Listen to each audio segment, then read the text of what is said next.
This is part two of, unfortunately, what was not intended to be a two-part video series.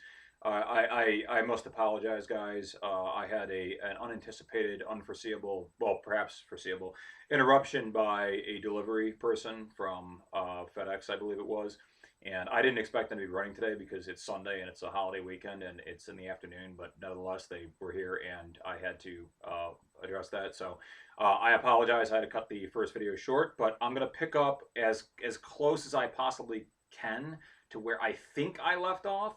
And I was beginning to go down on the tangent where I was describing sort of the bifurcation, if you will, where we delineate between the different types of causes, the rudimentary sort of fundamental causes that inspired the French Revolution. And I think the way we delineate these is we say there's two different genres, if you will, of causes.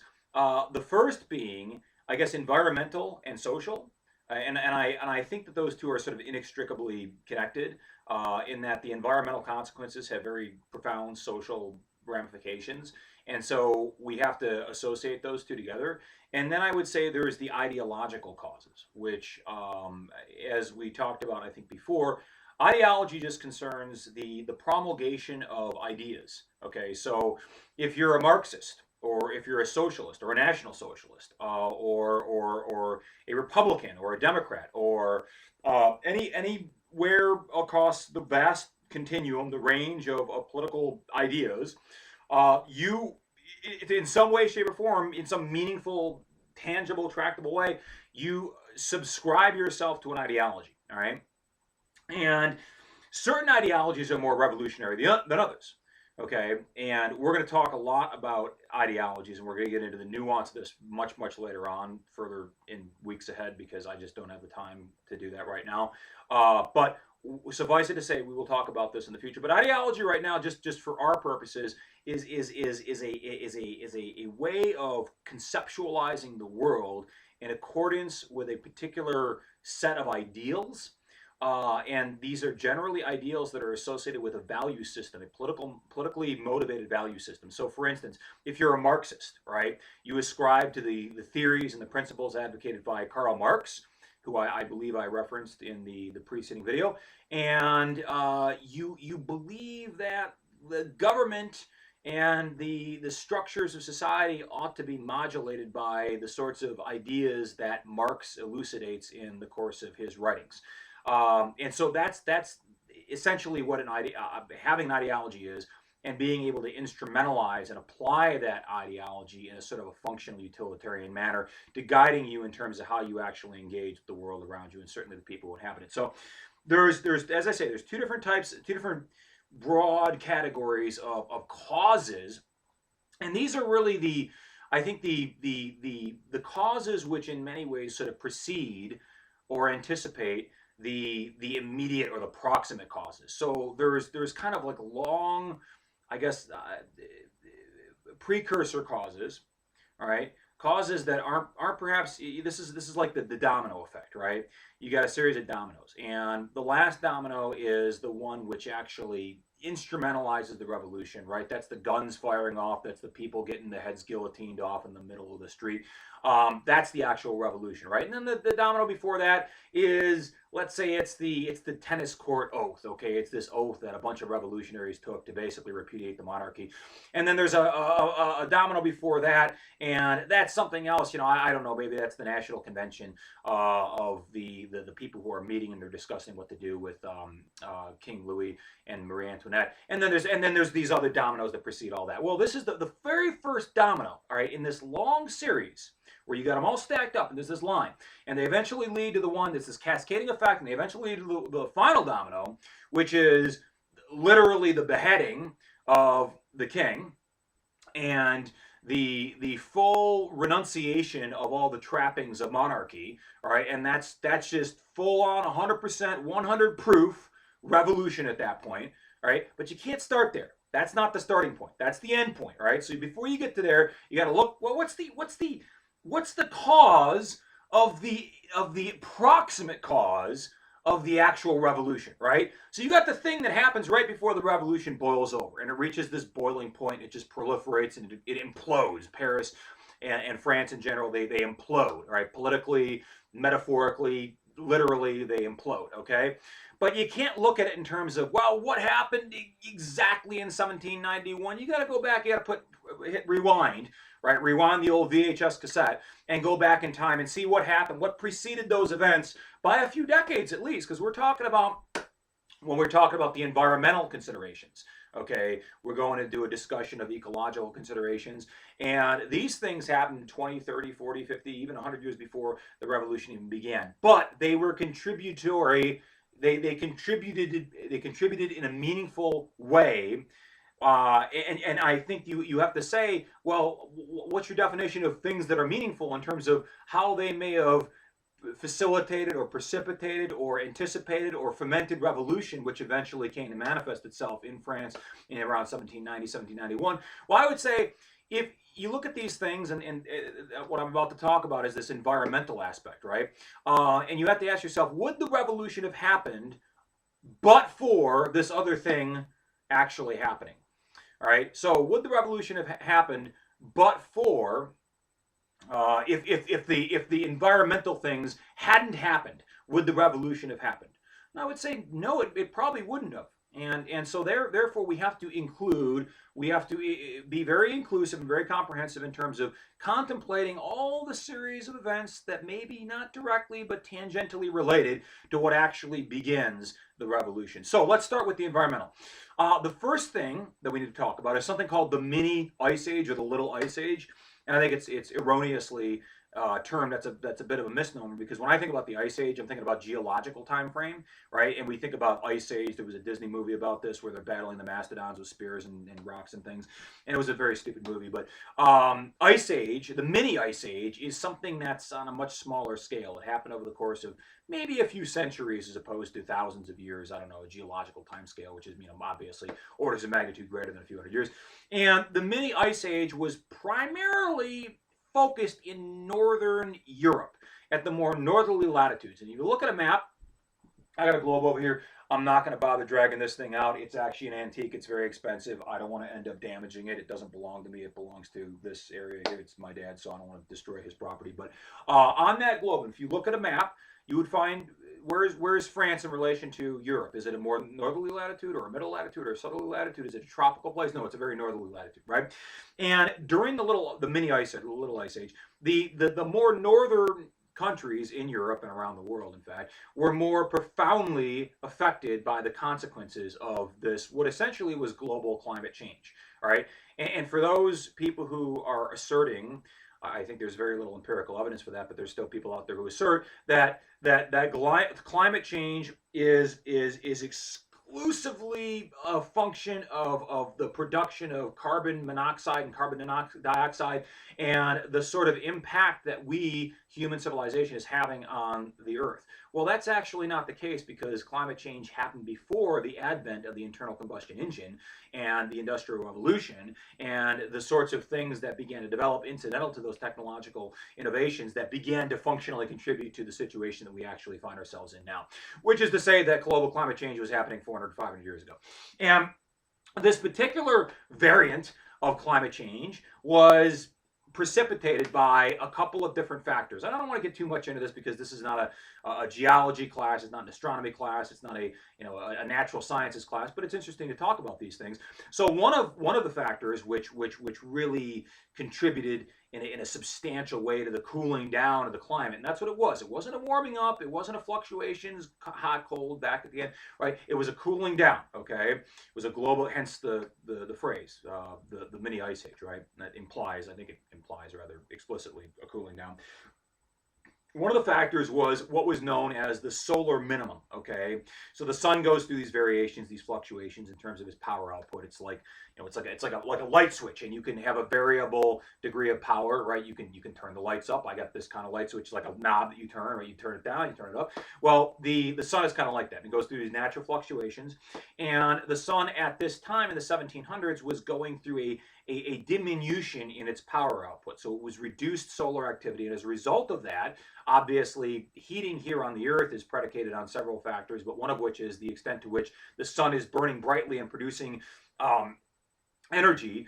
It's radiant heating, and that's how much of the Earth's surface is actually heated. So that was diminished. So as a result of that, we experienced a reduction in global temperatures. And then concurrently with that, we also experienced what became an increase in volcanic activity. Okay, so for you volcanologists out there, those who study volcanoes, because Vulcan was the Roman god of the volcano. He lived up there in Mount Vesuvius, and when he got angry, the lava started coming down, and you had the pyroclastic flows that were destroying people and freezing them in place, and it was absolutely terrifying. But there was an highly increased volcanic activity, which obviously, when you have volcanic eruptions, they contribute smoke and carbon dioxide and all kinds of material. You have these giant, conflagrations essentially that were naturally caused by the volcanoes, and so therefore you had increased cloud cover around the Earth. So those two things in conjunction sort of mutually exacerbated one another, and you had a reduction in the solar output alongside, concurrent with an increase in cloud cover incidental to increased volcanic activity. And so, therefore, as a result of those two things, they contributed substantially to a reduction in the production of agricultural surpluses. Okay, you think about the way in which you go out there and you farm, right? I don't know anything about farming. I'm not an agriculturalist. I'm not a horticulturalist, but I do know that there's this principle, science biological process known as photosynthesis. Okay, and photosynthesis requires as a prerequisite to its proper functioning, it requires sunlight, okay, so that the plants convert the sunlight into energy, and that initiates and creates spontaneous growth, and that's how they generate and regenerate, and that's how they are productive. And the more you cut off that sun supply, and those of you who grow flowers or plants or anything like that, those arborists out there, you'll know how this actually works, right? If you put a umbrella over your plants and they don't have sufficient sunlight, well, they're not, obviously they need sun and they need water. Okay, and so as a result of this, this mini ice age, the consequence of this was a reduction, a very substantial reduction in the productivity of agricultural cultivation. Now, you didn't have a corresponding reduction in population. In fact, the population of Europe at this time was still expanding. In fact, at this particular juncture, at this particular time in history, the population of France, which is what we're talking about, was actually the most populous of the European countries. I forget exactly what the population was, but it was a very populous place. So it had millions of people, and it was becoming more and more populous. So you had a trajectory, a forward moving trajectory, an increasing trajectory of population, right? But you had a depreciation, a diminution of the actual output of agricultural farming activities. And so that led to a food shortage. And that led to famine, and that led to widespread discontent and dissatisfaction. Now, this is not the only thing, okay? But it's one of the most important things to understand, because the people who are most profoundly and conspicuously affected by these kinds of changes, whether they're climate changes, whether they're economic changes, changes in terms of how you live your life, are the people at the bottom of the socioeconomic strata. And those are the people who also, not incidentally, are the people who are most likely to be inspired towards revolutionary behaviors, or an attitude of uncompromising sort of radicalism towards the government, because their situation is extremely desperate, because they don't have enough food to eat, because there's this global climate change happening, or this global cooling down that's happening, and this just makes their life even more torturous than it already was. So that's the first factor that we have to examine in terms of understanding why there was such widespread discontentment in France at this time, and that it reached this level which was sufficient to act as a catalyst to inspire revolutionary activity. Because people don't just go out there and engage in revolution, because revolution is treason, it is sedition, it is taking action against the state, and generally the penalty for that is death. Okay, and it was no different in France at this time. So and this is one of the systemic factors that I think is transcendent. It's not just unique and endemic to the French Revolution, but you can look at this and you can say, and you can extrapolate this to any other revolution, whether it's the American Revolution, whether it's the Russian Revolution, across space and across time. You could say, well, it's a matter of desperation, right? Now there are other elements that come into the calculus, obviously, as well, and one of those is the ideological aspect of this, which we're going to talk about here in a second.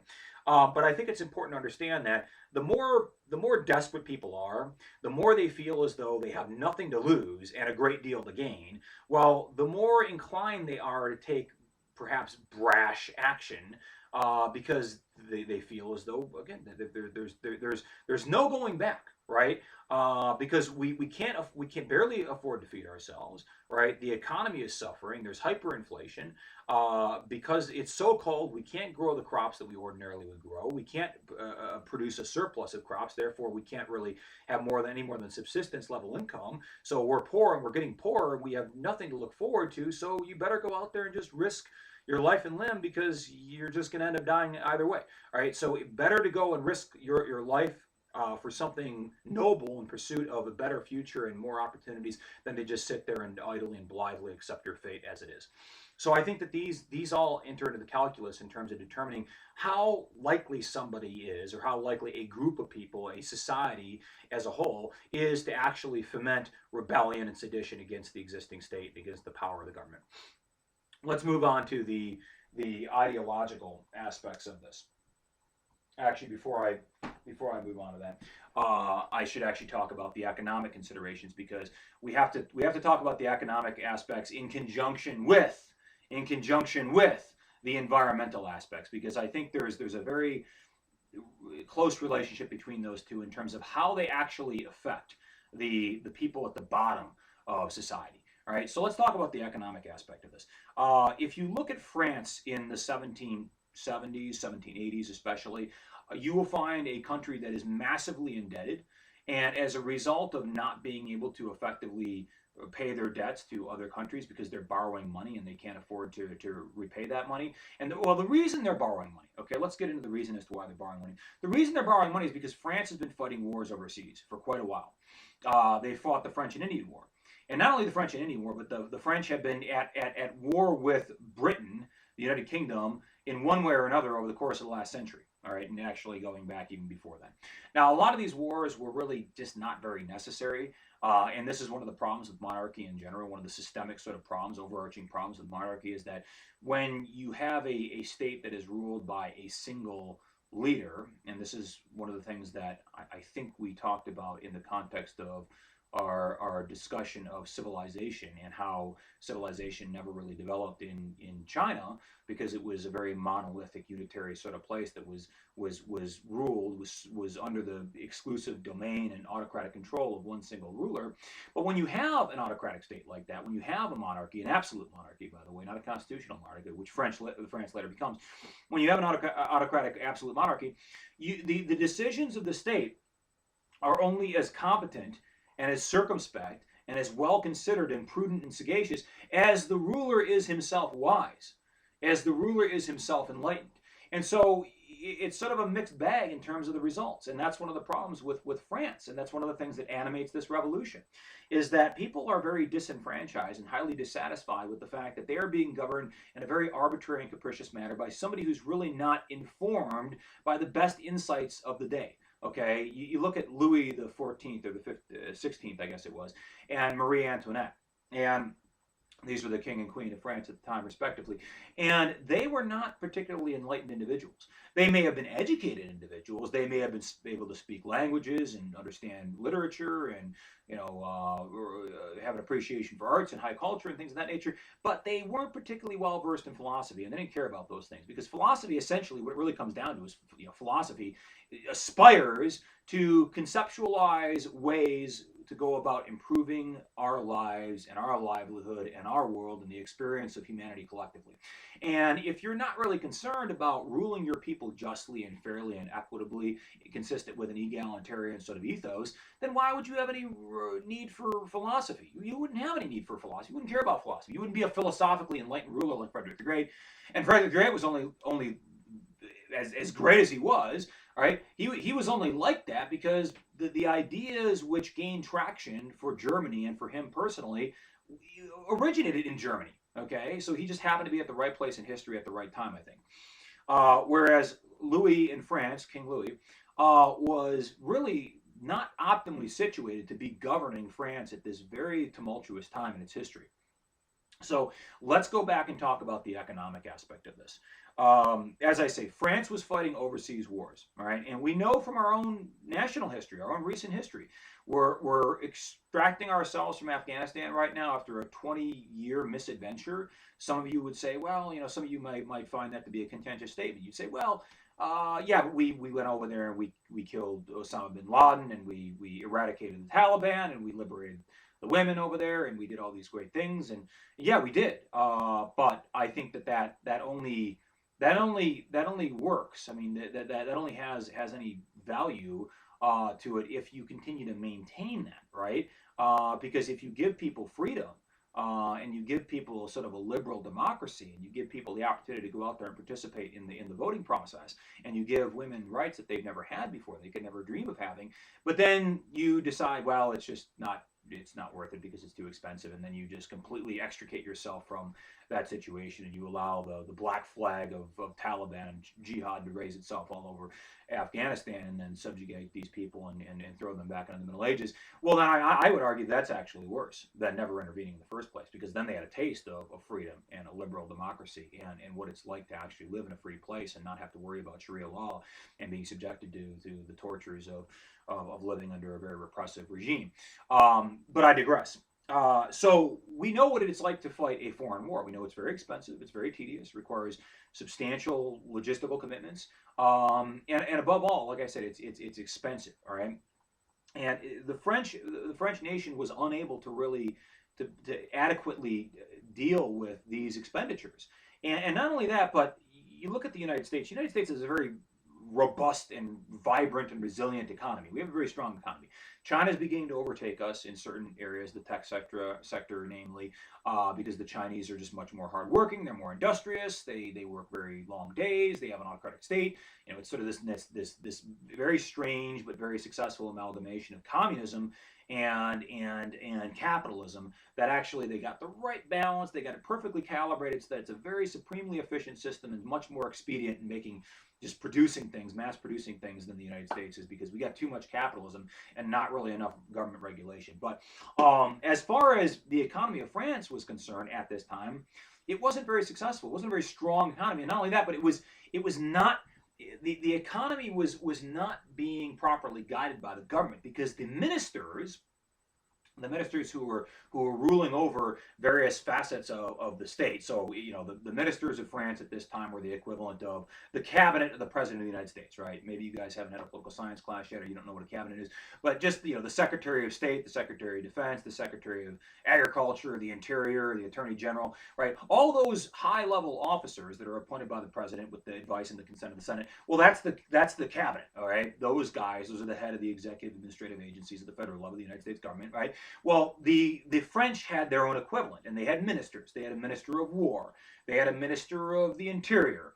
They had a minister of state. They had a minister of finance. All right, and the problem with the French monarchy, the absolute monarchy, the Kingdom of France, what it was known as at this time, was that there were manifold problems. It wasn't just that this was the only problem, but one of the most conspicuous problems was that the leadership of the government was so profoundly inept and so incompetent and so just unable to competently discharge their duties, that when you had a problem of national debt, when you had a problem of exceeding your budget by vast sums of francs, I guess, right, was the currency in France at the time, right? When you had that problem, you didn't really have somebody who was well versed in the study of economics. You didn't have somebody who went to Oxford and received an education, a PhD level education in macroeconomics, to be able to properly make judicious decisions as to how to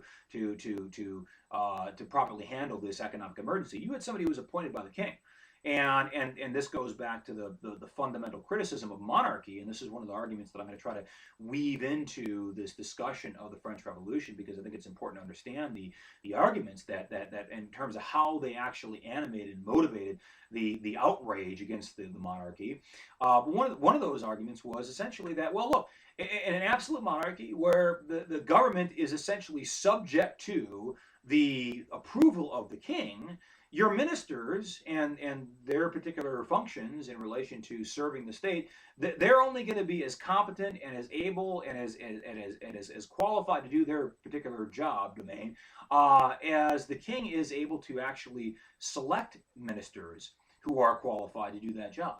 And if you have a king who's not particularly judicious and not particularly circumspect and not particularly wise and not a very shrewd individual, as Louis was not a particularly clever king and not very well disposed to actually be the ruler of a state, well, then he's going to make decisions that aren't necessarily in furtherance of the collective interests of the people as a whole. And therefore, he's going to appoint people who are not particularly well qualified to be administering the various features and facets of the government. And as a result of this, you have this confluence of factors whereby you have this overextension of the economy. You have the French going out there and fighting foreign wars in North America. You have them maintaining a vast overseas empire, which is extremely expensive because they got to maintain the military over there. They got to maintain all the infrastructure. They got to maintain the civil service. They got to do all that. Right? It's huge, enormous financial liabilities. And this is being mismanaged by people who are not particularly competent because they're being appointed by a king who isn't really well qualified to rule. Thomas Paine, the author of Common Sense, one of the American revolutionaries, one of I think you can't really get to the American Revolution unless you have the writings of Thomas Paine, and indeed the speeches of Thomas Paine, which energized much of the action, the desire to rebel against the British. And Thomas Paine essentially writes in Common Sense, one of the things that he writes in that booklet, in that pamphlet, is he says it makes about as much sense to have a hereditary monarch as it does to have a hereditary lawyer or a hereditary physician or a hereditary professor, okay? And which is to make the point that the qualities that make you successful in the context of doing something that requires certain competencies and skills and expertise and knowledge and experience, those qualities are not heritable, right? And is that any less true for somebody who is the ruler of a state by virtue of inheriting his rulership than it is for somebody who happens to work at a law firm or who's a physician? I mean, look, would you trust me to do open heart surgery or brain surgery on you just because my father is an interventional radiologist and because I've got all these medical books on the back of the shelves back here, right, that I haven't read and I haven't even looked at, right? Would you trust me to do that? Of course not. That's a farcical proposition, right? And Thomas Paine obviously makes the assertion that, well, how is it any different with rulers of states? Because to be competent in the ruling of a state, you have to have certain qualifications. You have to be shrewd, maybe not Machiavellian, but you have to be shrewd. You have to be able to anticipate the actions of your antagonist. I mean, just look at the current president of the United States, right? Some would impugn his competence. Some would say, well, he's not really optimally qualified for the job because it's very demanding and it requires a lot of cognitive overhead. He just doesn't have the wherewithal and the capacity to do that. He doesn't have the ability to make judicious decisions. Versus somebody like Vladimir Putin, who's playing 3D chess in his brain, right? Who's an ex-KGB operative, a colonel in the KGB, right? So obviously, I mean, I think it's implicit, if not explicit, in our understanding of what it means to rule a state, to apprehend the fact that it requires a certain level of aptitude, it requires a certain skill, a certain knowledge, a certain competence, and you can't say that as somebody who has inherited this prerogative, this divine right to rule, which comes from the Lord on high, that in and of itself, ipso facto, is a justification that gives me the authority to lord over all you serfs and all you peasants and all you peons. No, and that's what Thomas Paine said. Now, as luck would have it, I think I said this in the preceding video, but the American Revolution happened in stages, okay? Whereas the French Revolution was much more limited in terms of its duration chronologically. You can narrow it down to a couple of years. The American Revolution happened over the course of about a decade, right? You didn't really have the consummation of that revolution until the promulgation of the Bill of Rights And it wasn't just the Declaration of Independence; it was the promulgation of the Bill of Rights and the ratification of the Constitution. Okay, and you didn't have those things until I think it was 1789, or actually 1791 in Philadelphia, right? Whereas the French Revolution happened over the course of, and it was very quick. It was much more rapid, much more fluid. It was a much more fluid dynamic in terms of things happening very, very quickly. And I think one of the reasons for that is because you look at the what the French were rebelling, what the French were rebelling against, and what did the revolution result in? What did it create? Versus what were the Americans rebelling against, and what did they create as a consequence of their revolution? Well, the French were rebelling against a monarchy that had taken advantage of the people uh, for a very, very long time, for hundreds of years. And there was a great deal of pent up rage that was sort of accumulating over the course of many, many, many decades, many, many centuries, actually. And it just reached this breaking point, this sort of cathartic moment whereby there was so much outrage, there was so much discontentment, so much dissatisfaction in France that it reached this. It was like a tinderbox, and it was highly explosive, and it was very volatile, and boom, it exploded. It was this huge conflagration, metaphorically speaking. Whereas I think in the American Revolution, in the context of the American Revolution, the abuses that were being inflicted upon the colonists by the British Crown, by King George V, were not really just, they weren't catastrophic abuses of civil liberties. They weren't, humanitarian violations. And the colonists, I mean, they didn't have it nearly as bad as the French had it. The colonists were, in many ways, they were being treated as, sort of foreign subjects of Great Britain, but they were being treated with parity. I mean, parity with British citizens. So they had certain liberties, they had certain rights. Now, granted, the British Parliament was imposing taxes upon the colonists, and there wasn't representation in the Parliament, which is, the whole taxation without representation mantra. That's what that's all about. But the abuses of the British vis-a-vis the American colonists were not nearly as egregious as the abuses of the French crown, the royalists, the monarchy, in relation to the French people. The French people were starving. They were living in a state of absolute privation and poverty. And as I say, they were barely able to feed themselves because of this mini ice age and all the other consequences that flow from that. And so the plight of the French was far, far worse than the plight of the Americans. And as a consequence of which, I think you see that there's a great deal of violence in the French Revolution. Not initially, not incipiently, but as it goes forward, as it gains momentum, it becomes more radicalized. It becomes more vicious, more violent. It becomes more irascible. And I think as a result of, I think the reason for that is because the French realize that they can't just go part way. They got to go all the way. It's a zero sum game. Either we go all the way and we go full revolutionary fervor, and we completely overthrow all the trappings, all the vestiges of what was known as the ancient regime, right? The regime that the monarchy, the clerical class, the priests, the church, the Catholic Church, the aristocracy, all these other institutions that have been ruling over France for generations, for hundreds of years, all the way back since the medieval period. We have to completely extricate all vestiges of that, completely nullify and annihilate that completely. And the reason that was true in France was because those institutions, as I say, the church, the aristocracy, and the monarchy, were so enmeshed in the daily fiber, the very existence of the French people, the common people, the proletariat, the bourgeoisie, as Marx, or the proletariat, as Marx referred to them as, the sans culotte, as they were known as in the context of the French Revolution, the people who didn't have pants. That's what sans culotte actually means. It means without riding pants. It doesn't mean without pants, because, yeah, people were just running around naked. Some of them were because they couldn't afford to wear anything. But those people in France were subject to all manner of just deplorable indignations that were really a consequence of terrible mismanagement and just an ineffectual ruler. Whereas I think if you look at that, you contrast the situation in France with the situation in the United States. Well, the precursor to the United States, which is the British colonies, the 13 colonies. The colonists didn't have it nearly as bad. Now, I'm not going to say, well, therefore, there's really no right for the colonists to have this revolutionary fervor. No, I think obviously the American colonists had a point. Whether or not it was sufficient to justify a violent revolution against the British, I don't know. I think you can make the case much more easily on behalf of the French. Now the other question is it necessary to take revolution to its furthest possible extent? Does it necessarily have to be violent and bloody and deadly in its operationalization? Marx and indeed Lenin and Trotsky and the guys who were the founding fathers, the godfathers of the Russian Revolution, thought yes, it has to be. Otherwise, it's an incomplete revolution. It's an incomplete revolution. And if you have an incomplete revolution, this is actually one of the lessons of Niccolo Machiavelli. We're not going to talk about Machiavelli. He's a fascinating character. He's not a character. He was a real guy.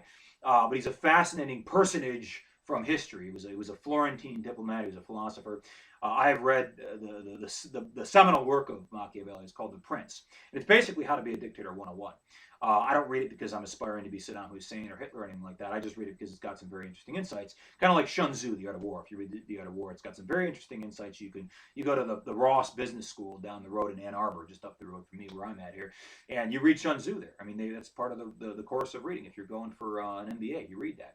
But if you read Machiavelli, he says, when you have an enemy, an adversary, and you've incapacitated him, right? Don't allow him any quarter. Don't give him any opportunity to collect himself and to refortify, reinforce himself. Because if you do, he's going to come back at you with hate in his heart and with vengeance, and he's going to exact retribution on you. No, you kick him when he's down, you kill him, you smash his head in, you absolutely annihilate him. You're very lethal.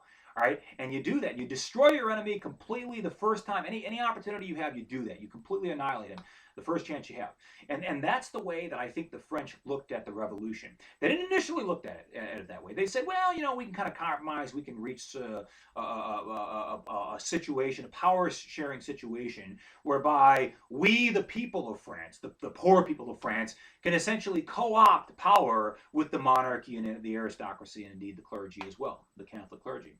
But that didn't work out so well, because if you're an aristocrat, and if you're a member of the clergy, and especially if you're a member of the monarchy, you're a member of the royal family, you don't want to give any power. I mean, it's a zero-sum game. The more power you concede, the less you have for yourself, the less power you have going forward, right? So I give X amount of power to the common people in the French revolutionary dichotomy here, right? I'm the monarchy, right? Or I'm the aristocracy, I'm the feudal overlords, or I'm the priest, right? I give X amount of power. Well, that's the exact amount of power that I will no longer have for myself, and I'm never going to reacquire that, right? Once I give it away, it's gone, right? Then it goes over there to the revolutionaries and the people who have democratic sensibilities, and I give them an inch and they're going to take a mile, and they're going to want more, right?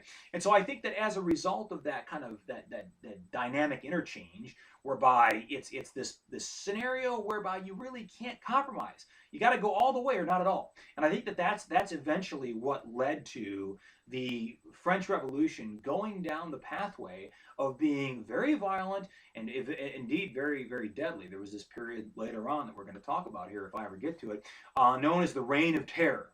Okay, and we'll talk about that in much greater depth probably in the next video, because we're not going to have time for it today.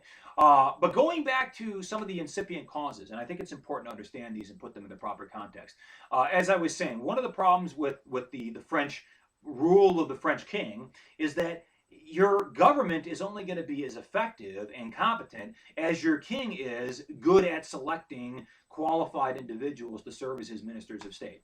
And Louis, unfortunately, I don't think he was a particularly malevolent king. I don't think he was a very narcissistic individual. He wasn't certainly a psychopath or, a Saddam Hussein individual, but he wasn't really very well qualified, and he wasn't a particularly charismatic king, and he really was not the right man in history at the right time. He was the wrong man in history at the wrong time. It was the wrong time for him anyways. Kind of like the last Tsar of Russia, Nicholas II. We're going to talk about the very direct connections, I think, in fact, in many ways, the French Revolution and how it plays out. If you look at the historical trajectory of what actually happens, the stages that manifest themselves in the context of the French Revolution, they mimic what later become the stages in the Russian Revolution. The Russian Revolution was also a very quick, very rapid sort of series of events. It reached its cathartic moment very soon, and it became violent very soon thereafter. And it was a total revolution. It resulted in a complete repudiation continuation of the monarchy that had existed for hundreds and hundreds of years before, just like the French Revolution. So we're just bookmark that mentally right now. We're going to come back to that in a few weeks. I'm going to talk about these connections that I think are undeniable, incontrovertible. All right. Let's talk about the ideological aspects. As I said, I think I already mentioned this, but what does it mean when you say ideology? An ideology is just a series of ideas, right? It's a way of thinking about the world. Generally, it pertains to a way of conceptualizing the world that has a political application, has political ramifications in terms of it's going to guide how you interact with the world in terms of your political posturing. And that's the kind of ideology that we're talking about right here. So one of the ideas that really gained traction in France at this time was the notion of what became known as the social contract. Now, if you studied philosophy, you'll know that there are different iterations, different interpretations, different connotations that that phrase actually has. Because social contract for some philosophers doesn't mean the same thing as it does for others. It's not this ubiquitous sort of, I don't know, monolithic phrase that has the same application and connotation no matter where you go and no matter who it is you're talking to. So John Locke and Thomas Hobbes had a very different conception of what social contract meant and its implications and its connotations and its applications, as opposed to what Jean-Jacques Rousseau thought the social contract was and how he thought it actually ought to play out. So Jean-Jacques Rousseau was a very important philosopher. He was a French philosopher who died in about the decade before the French Revolution actually came to fruition. But he was a contemporary of many of the people who were instrumental in facilitating the French Revolution. So these guys would be very familiar with the works of Rousseau. Rousseau was very popular, and one of the reasons he was very popular was because he represented an intellectual riposte or rebuttal to many of the more conservative philosophers who had been in existence for a very long time, who had come along before him. Locke, Hobbes, et al. I mean, there's others that I'm not thinking about right now. But there were many conservative philosophers who had existed for a very long time and whose arguments had really gained traction in Europe because think about it in terms of, I guess I should clarify what I mean by conservative. Conservatism just means you like to retain the traditional ways, okay? And I think when you juxtapose that term with the current ideological disposition of affairs here in the United States, that makes perfect sense. If you're a Republican, you're conservative, you want to conserve the traditions, you want to maintain the heritage, you want to have a respect and a reverence and an admiration for the way things were always done. And you say there's no need to, if it ain't broke, don't fix it, right? That's the mentality of conservatives in a very sort of succinct and crude manner. I can express it that way, right? And so many of the philosophers before Rousseau were very, very conservative in their outlook, and they devised all kinds of philosophical insights that were meant to essentially give a great deal of credibility to monarchy.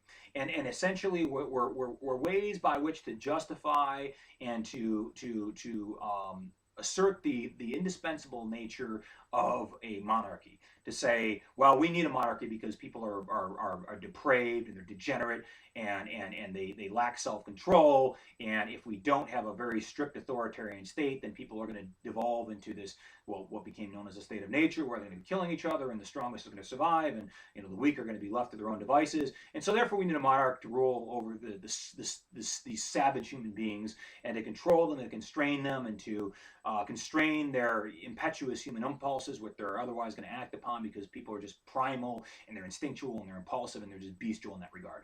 Now that was the conservative ideology that Rousseau was trying to fight against. And Rousseau comes along, Roussseau. I think that's how you spell it. I may have thrown an extra U in there. But Rousseau comes, Jean-Jacques, okay, Jean-Jacques was his name.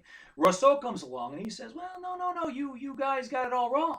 What humanity is really all about is not about savagery. It's not as Thomas Hobbes would have you believe. Thomas Hobbes was one of the conservative philosophers, and he said that human life and indeed human nature, well, human life is what he said, is because of human nature is savage. He said human life is nasty, brutish, and short. Okay, and the reason Hobbes would have us believe that human life is nasty, brutish, and short is because Hobbes, this conservative philosopher, asserted that human beings are essentially depraved. Right? We are people who go out there and we look upon others to exploit them, to take advantage of them, to steal, to rape, to kill, to murder, to maraud, and that's just what we are. We got maybe not evil in our hearts. We got violence and viciousness in our hearts because after all, we're just we revert back to our primordial instincts, and we are animals. And that's an incontrovertible fact. We are animals. I mean, this is a biological argument, right?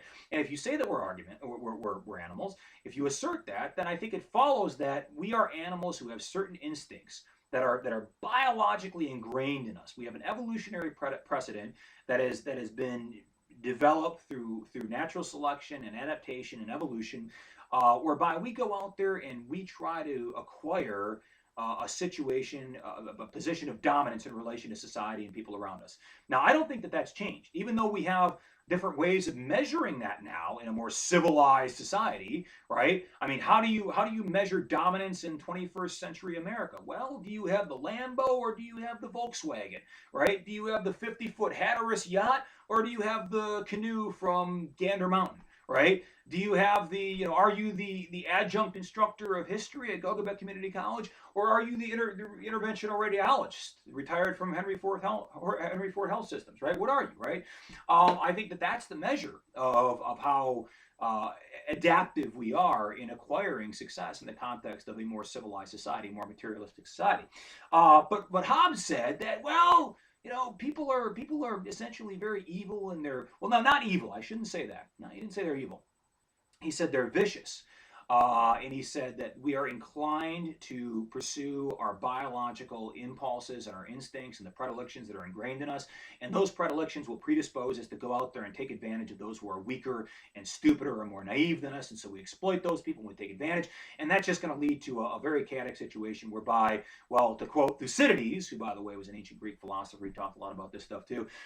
He said, when he was talking about the Peloponnesian Wars, the war between ancient Athens and ancient Sparta, he said, the strong did what they could, the weak suffered what they must. Now, that quote actually foreshadows what Rousseau and Hobbes are going to be talking about here. And what it basically means is that in a state of nature whereby there is no government, there is no superintending authority, there is no monarch, there is no supreme autocratic force to control us, in a state of nature where we don't have the government constraining us and circumscribing us to a set of laws, people just go out there and, if I'm strong enough, if I can bench press 300 pounds and you can only bench press 200 pounds, and I like your girlfriend, I'm going to take you and I'm going to bash your head in, and I'm going to take your girlfriend and then I'm going to do God knows what with her, right? That's a state of nature, right? And some people would have you believe that's actually better because, hey, the strong just go out there and they pursue their self-interest to the detriment of the weak, right? And maybe that's the way it ought to be, as opposed to, well, we got all these trappings of civilized society and that really constrains us, because if I'm a naturally strong and very aggressive person, I can go out there and I can dominate people and I can control people and I can take their shit and I can be more wealthy than I would otherwise be if I had to submit myself to the strictures of a more civilized social paradigm. All right, well, that's the argument anyways. That's sort of a Hobbesian argument, actually, because he's saying that humanity is inclined to do bad things if we allow them to. Now, Rousseau comes along, and I'm sorry for all the philosophical jargon here, but we have to set this up, okay? Because we can't understand the French Revolution. We can't understand the motivation to actually engage in revolutionary activity unless we actually understand what it was these guys are reading at the time. Okay, because the books to the people in the 1760s and 70s and 80s in France were the equivalent of the internet for us today. Okay, it's their version of Google, okay, or their version of Bing or Yahoo or whatever, right? They go, oh, I guess the library would be the equivalent, but the books were their source of information, right? That's that. They didn't have C-SPAN or CNN or Fox News or anything like that, right? They had Voltaire, and they had Hobbes, and they had Locke, and they had Rousseau, and they had Montesquieu, and they had all the other philosophers, and they read these the people who were most instrumental in the developmental trajectory of the French Revolution would have been very well versed in all the underlying philosophical arguments that I'm talking about right now. And so we can't understand the people who really gave force to the rhetoric which animated these revolutionary ideals, which precipitated the revolution against the monarchy. We can't understand any of that unless we put it in its proper philosophical context. Just like we can't understand the philosophy unless we understand the history, the historical inflection that gave rise to these ideas, which became the genesis of these philosophical concepts. So the understanding of the history is absolutely essential to understanding philosophy, and conversely, or similarly, philosophy is absolutely essential to understanding and enhancing our appreciation for history. So they're mutually supportive, they're mutually reciprocal, and they're mutually indispensable in enhancing our appreciation and understanding of this particular period. So that's why I'm talking about philosophy. For those of you who are going to be critical of this, I'm sorry. I'm sorry. I'm not going to apologize. This is what we have to do, right? I'm not sorry for doing this. I'm sorry for you if you think that I'm inflicting this upon you because I just like to torture you with philosophy, but I don't. I think philosophy is actually pretty interesting. So, Rousseau said human nature is essentially good, okay, and that we are essentially altruistic people, and it follows from that, right? It is an a fortiori proposition, which means that if you take this underlying proposition that humanity is good and naturally altruistic, then it must therefore follow that if we do away with all the trappings, right? We do away with the laws, we do away with the strictures that civilized society imposes upon us, and we just go back and revert back to was essentially the condition which civilization, which society found itself in way back during the course of ancient civilizations, before ancient Mesopotamia, before ancient Egypt, before ancient Rome and Greece, before we really began to see the catalyst for civilization even begin, when people were just living in a tribal construct, right? A basic tribal construct when we were living as hunter-gatherers, going back to the stupid movie 10,000 BC, which I started off with, right? And you're living with some other people. Maybe they're kin and kith. Maybe they're just some people that you bound together with to go hunt the woolly mammoths and the saber-toothed tigers, whoever else you're hunting, right? And you get together and there's maybe, I don't know, a couple of dozen of you. Well, Rousseau would say that's the best way to live, right? The most simple form of social interaction, the most simple social construct is the most egalitarian. It's the most noble. It's the most optimized in furtherance of the collective interest of the people who are constituent members of it. And the reason he asserts that with such confidence is because he presupposes that humanity is good, right? Now, if you say that humanity is good, all right, now just follow this argument, right? Because it's I don't think it's too elaborate, but I'm just gonna the structure, the architecture of the argument is important to understand, so you understand the reasons why the people in France thought the way they did about the monarchy at this time. You got to understand that if you assume that people are naturally good, right, and people are inclined to be altruistic and be compassionate, be considerate, and be gracious and generous and trustworthy and noble and honorable, and all the sorts of things that you guys in the Upers actually are, right? You leave your door unlocked up there, even at night, and you don't have to worry about somebody breaking in and taking your computer and your firearms and whatever else of value you might have in your house. I don't have those things in my house, by the way. For those of you who remember where I told you I was living on Hecla Street, I took those with me in my car when I came back down to Detroit. So don't go breaking into that house now. And by the way, it's locked, and I got somebody up there who's keeping an eye on the place, and he's got weapons of his own. So, but if you assume all that, if Rousseau goes out there and says, yeah, human nature is good, then can you say that it is necessary to have a monarchy?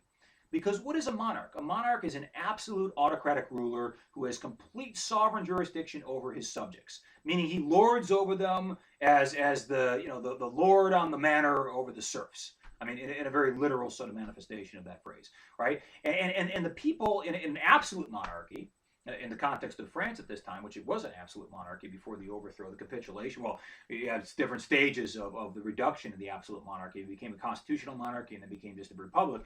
But before it became a constitutional monarchy, it was an absolute monarchy. In an absolute monarchy, the king does whatever the hell he wants, and the law is what the king says. Right, so the law is very arbitrary. Right, the law is subject to the capriciousness of the king. Whatever he feels like, that's what the law is going to be. He appoints people depending on his own personal preferences. He sets the tax rates. He sets government policy. He doesn't take into consideration the interests or the will of the people. Now, I think Rousseau implicitly assumes something else. He doesn't really explicitly state this, but I think this has to be sort of subsumed under the presuppositions, the other presuppositions that he makes.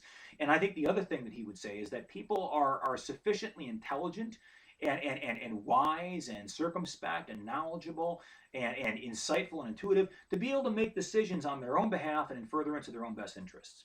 Which is to say that if people are good, people are generally pretty genial and congenial and good and altruistic, and people are sufficiently intelligent or at least endowed with enough street smarts and intuitive aptitude to be able to discern what is in their own best interest collectively as a society, then what's the need to have this monarch lording over us and making all these decisions in a very arbitrary and ad hoc manner? And I think that that's the argument that Rousseau is essentially making, right? And the idea of a social contract, as far as going back to where I started philosophically here, Rousseau's idea of a social contract is that all the constituent members of society, in this particular case, whatever the polity happens to be, whatever the political organization happens to be, whether it's the hunter gatherer group, whether it's the ancient Egyptians, or whether it's the French monarchy and the French kingdom in the 18th century, whatever the polity happens to be, you take the citizens of that place, and you say that we are going to give you certain irrefragable, inalienable rights, but in exchange for giving you those rights, you're going to surrender certain liberties. Okay? You're going to surrender certain liberties, right? Now, what Rousseau is talking about, the liberty that you surrender, okay, it's not really a liberty in the traditional sense, in the conventional sense, because we think about liberty, we think about, well, I got the right to go out there and vote. I got the right to be protected in my person and my belongings from unreasonable search and seizures. The Fourth Amendment, I have the right not to be tortured. The Eighth Amendment, yeah, I've got all kinds of rights pursuant to the Bill of Rights, right? That's not what he's talking about. He's talking about something else, right? The liberty interest that Rousseau is saying we compromise and we sacrifice and we restrain ourselves from actually exercising in exchange for us having other privileges, other rights, is the right to go out there, basically the right to go out there and kill people and rape their girlfriends if you're a guy, right? To belittle people, to take their things, to steal them. The right of the strong to dominate and to control and to subjugate the weak. All right, that's what he's saying. That's the liberty that you give up. And in a way, that isn't. I mean, I think you could argue that is a liberty, right? If we exist in a state where there's complete freedom to do whatever you want. It reminds me, the motto of Satanism. Okay, I don't know how many of you are Satanist devil worshippers, probably not very many. And I don't know this because I myself worship the Dark Lord, but I just know this because I've studied philosophy and religions for a very long time. And the motto of devil worshippers, the diabolical people, is do as thou wilt, and that shall be the whole of the law. Do as thou wilt, and that shall be the whole of the law. Is that a good mantra? Is that a good precedent? No, it's a very bad precedent. It's a good precedent if you're Brock Lesnar, right? Or if you're Jeff Putz, because you've got all kinds of weapons, because I've got an AK-47 and I got a lot of friends who own firearms, and I got this really nice house. It's up on a high ground. It's well fortified. I got a security system up in here. Yeah, that's good, right? That's fine if you're able to defend yourself. You have the resources to do that, right? That's not very good if you're somebody who's weak or who's meek or who's incapable of defending yourself. That's a very bad thing, right? But I think that's what Rousseau is saying, right? He's saying we give up that right. We give up the right to do whatever we want, to go out there and to rape and to kill and to maim and to beat and to steal and to do all those other things. In fact, another iteration of this was what reminds me of what Voltaire said, right? And Voltaire was another French philosopher, not quite a contemporary of Rousseau, a little bit before Rousseau. But Voltaire said, my rights end where yours begin. Okay? Now, I'm going to repeat that phrase time and time again because it has certain instructive value and depending on where we're at in the context of the material. But I like that. That's a very good formulation.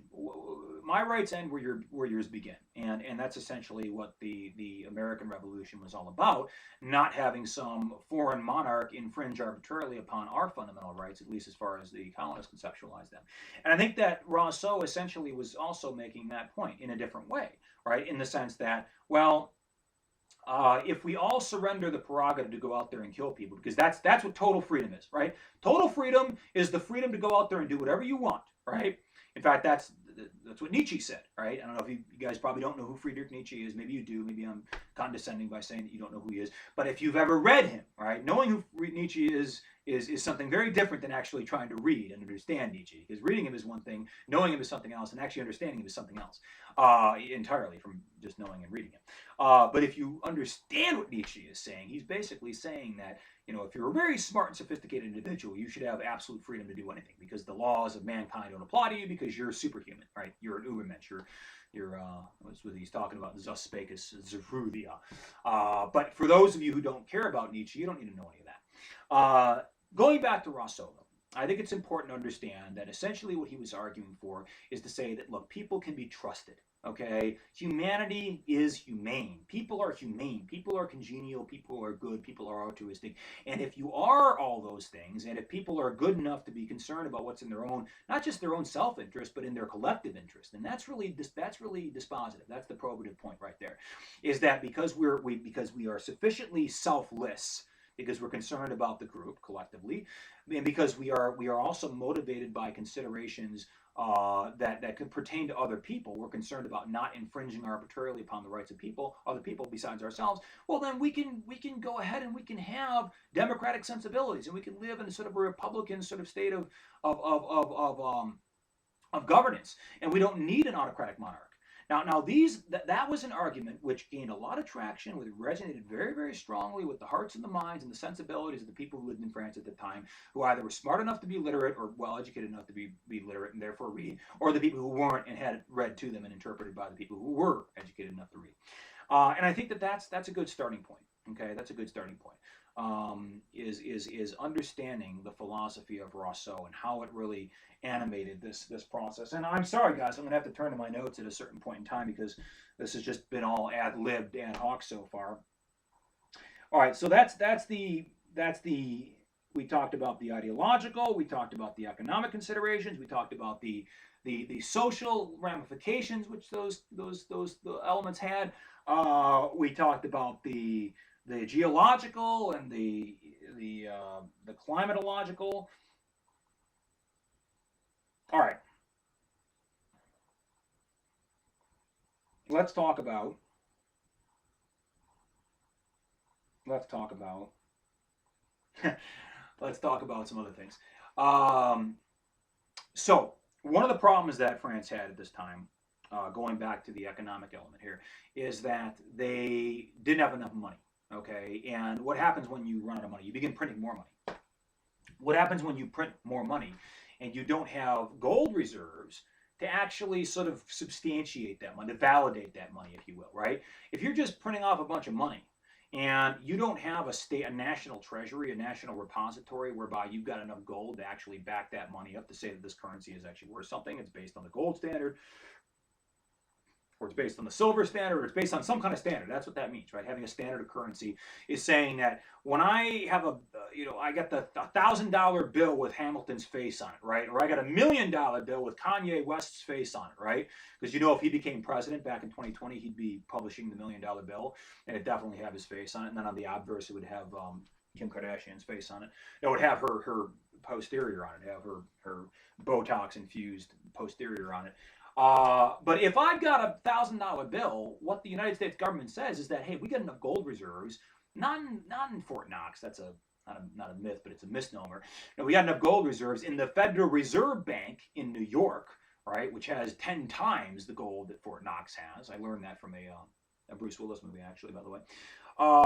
If then we could back up the currency and we could say it has objective sort of universal value, right? It has a standardized value because we could say, well, it's recognized, it's based on gold, it has that standard to it. The French didn't devalue that standard; they depreciated that standard because they were printing off all kinds of money all over the place. And when you do that, you print more money than the gold you actually have in your treasury. What that results in is a debasement of the currency. Okay, a diminution in the value of the currency, so the currency no longer really has much meaning. It loses its value, right? And we call this inflation, right? Because you're inflating the currency literally because you got all these $1,000 million bills flying all around, right? And so it's going to cost $100,000 to buy a ham sandwich or a pasty or something at IGA, right? As opposed to $5, right? When money actually means something, okay? And that was what was happening in France at the time. You had hyperinflation because the French don't have trying to compensate for the fact that they're in debt. And their currency is being debased and it no longer has value. But the more money you print off, the less value it has. So it's this really vicious cycle that's very difficult to escape. And that was the situation that the French found themselves in. And so this is this is a problem not just for the king, but it's also a problem for the people. Okay, because the people who are the ones who have to live with the consequences of this. And the king tried to go through, he tried different finance ministers. He hired and fired these different ministers. And he ends up finally coming to the conclusion that he's going to go with this guy, but this guy's not very effective. And what ends up happening is there's widespread discontentment in France at this time. Widespread discontentment as a result mostly of, as I said, the environmental, the economic, and the ideological factors that we were talking about before. And this widespread discontentment reaches a level of dissatisfaction whereby it's actually manifesting itself in the streets in places like Paris, in places like Marseille, in places like Versailles, and the other major cities around France. And the king is looking at this, and he realizes that the extent to which the people are engaged in acts of civil unrest and civil disobedience, and other sort of behaviors, conduct that is things that they've never done before. All right, because France, as I said, was a totalitarian state that was ruled by an autocratic ruler for as long as since time immemorial. All right, going all the way back hundreds and hundreds of years, and now the people are becoming more agitated and they're becoming more desperate.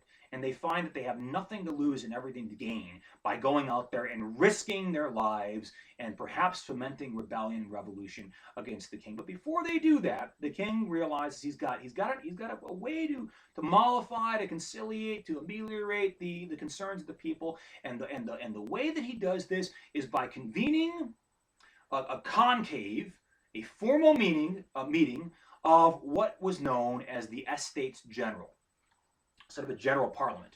Okay, and this Estates General this is the French term. It's a French connotation, but basically it's a meeting of the three different representative bodies in French society at this time. So France at this particular time, and for a very long time actually, not just in the 1700s, because we're talking about the 1780s right now, so we're talking about 1788, 1789. France for hundreds of years has been divided. There's been different echelons in society. Okay, the very highest echelon of society, right beneath the king, right? There's a hierarchy. All right, right beneath the king, you have the aristocracy, of which the king and the royal family are, in fact, members of, right? The aristocracy, what is that word aristocracy? What is the connotation it has? Well, it means aristocrat, right? You're an aristocrat. Aristocracy means rule of the aristocrats, is what it means, right? An aristocrat just means somebody who's wealthy and who's powerful and who's influential. And usually, wealth in the context of aristocracy is inextricably tied to land. Okay, and so it was the case in France at this time. And so the people who owned a lot of land were also the members of the aristocracy because they had most of the money. And the reason they had most of the money was because they had people working the land who were peasants, who were serfs, who were subject to them. And these peasants and these serfs had very little rights, had almost no rights whatsoever.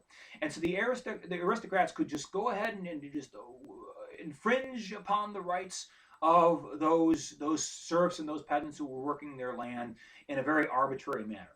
And that was one of the reasons why the people, the common people, were very discontented, because they were existing in this state of not just hardship, but a state whereby their rights are being abused unilaterally and arbitrarily by the aristocrats, who could just basically do whatever they wanted. Now, of course, there were certain limitations. You couldn't just go out there and murder people. You couldn't become a mass murdering aristocrat. There would be certain penalties, and you'd be held to account for that. But there wasn't much you couldn't do if you were an aristocrat. So there's as I said, going back to the Estates General, there's three constituent components. The first comprises the representatives of the aristocracy all across France. Okay, and this is not all the members of the aristocracy. It's just a representative sample. It's just like the legislature in Washington. Okay, if you are the legislature in Lansing, the state legislature in Lansing, right? We as a representative democracy, we elect certain members of the legislature, whether they're members of the House or representatives of the Senate, right? And they go and they represent the people from various districts around the state and around the country. And that's what this Estates General was. It was kind of like a legislature, right? Where you had these three different constituent bodies. Okay, it was not a bicameral legislature. It was a tricameral legislature. Okay, using the vernacular of political science, right? Bicameral just means it's divided into two different houses. Tricameral means it's actually three different houses, right? It's a trifecta, a tripartite. There's three different houses, three different legislative houses that comprise this particular legislature as a whole. And the first of these houses uh, was the aristocracy. The second of these houses was the clergy. All right. Now the clergy, you may say, well, you may presume, probably erroneously, that the clergy consists of all the members of all the various pastors and religious leaders and the mullahs and the Hindu Buddhist monks and the Hindu sages and the yoga masters and all the rest. No, it just in France at this time it only exclusively consisted of members of the Catholic clergy. All right, and mostly consisted of the higher echelon members of the Catholic clergy. And the Catholic Church, at this time and in all other times in history, including the contemporary Catholic Church, is and was a very hierarchical organization.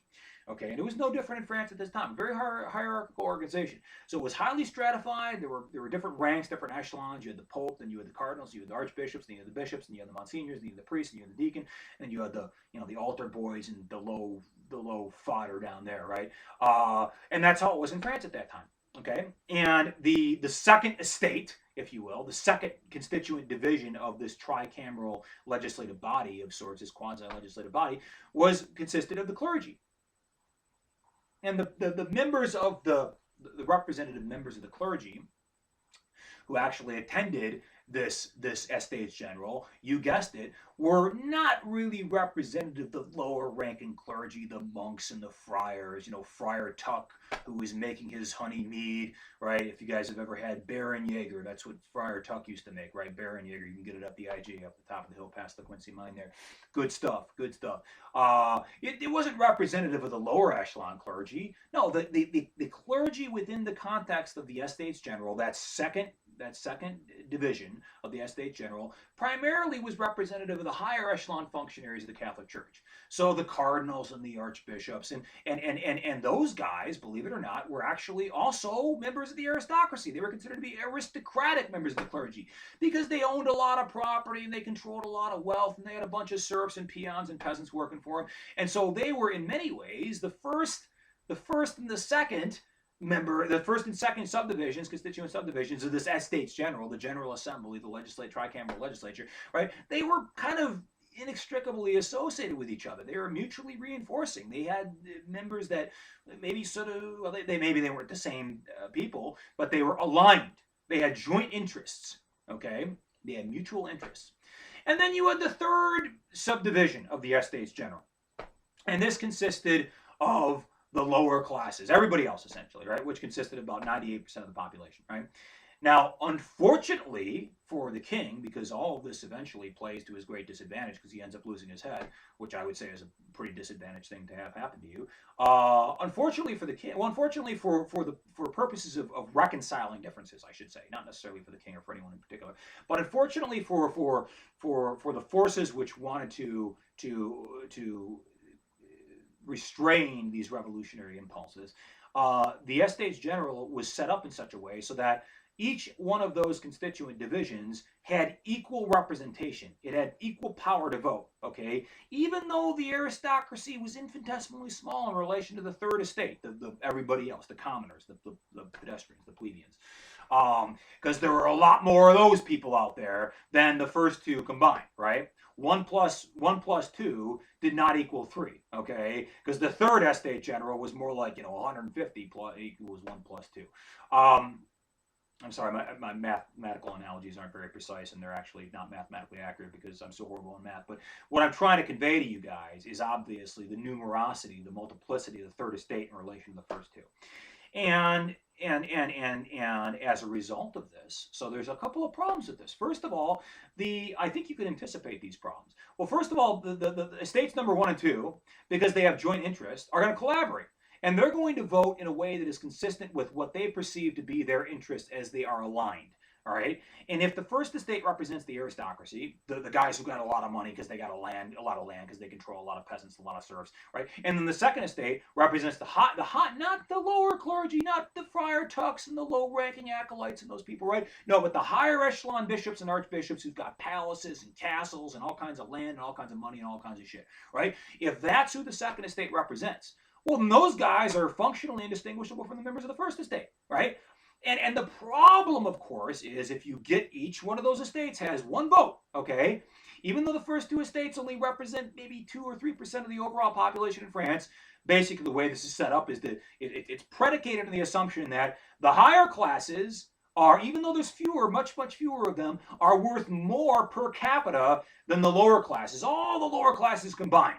All right, because the higher classes are endowed with certain qualities that make them superlative, that make them superior in relation to the lower classes. This goes back to the divine rights of king. This goes back to the divine rights of kings. This goes back to the French concept, actually, of what was known as the noblesse oblige.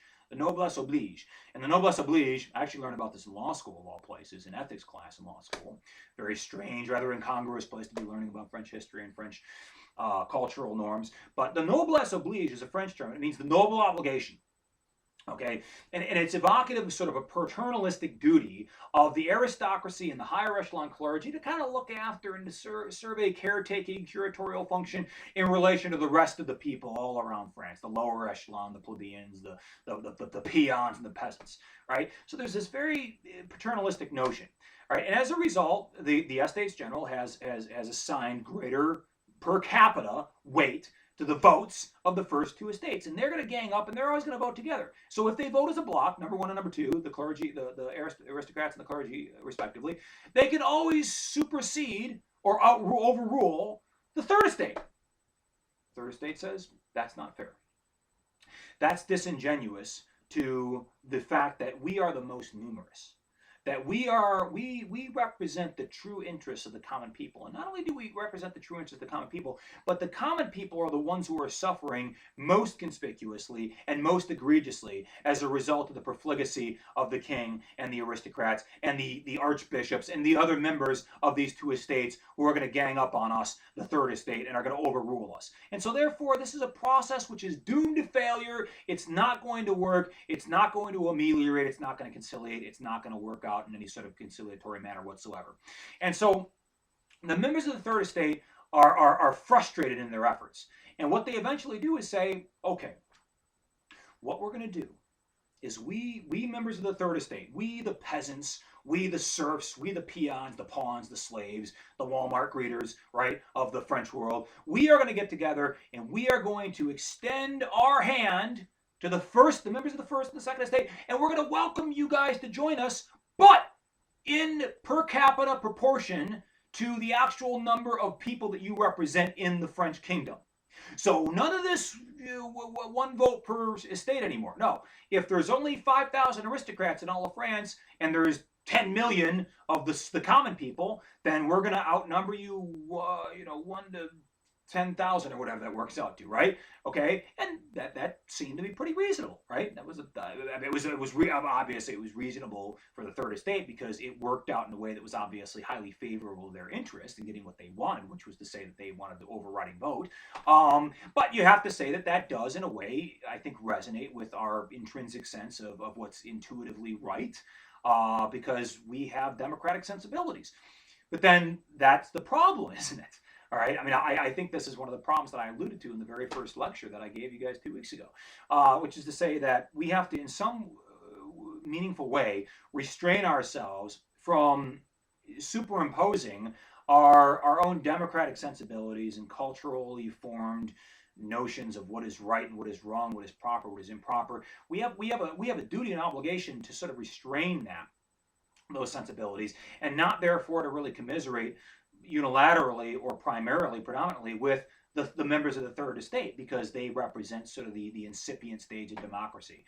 Well, who's to say democracy is a good thing? Who's to say Democritus, and who's to say Cleisthenes, these ancient Athenian philosophers, and who's to say I don't know, Rousseau, right, the more modern iteration of those guys? Who's to say those guys had it right? Who's to say the French Revolution was a vindication of the rights that had formerly been usurped and egregiously imposed upon by the monarchy? Who's to say that that's actually what it was?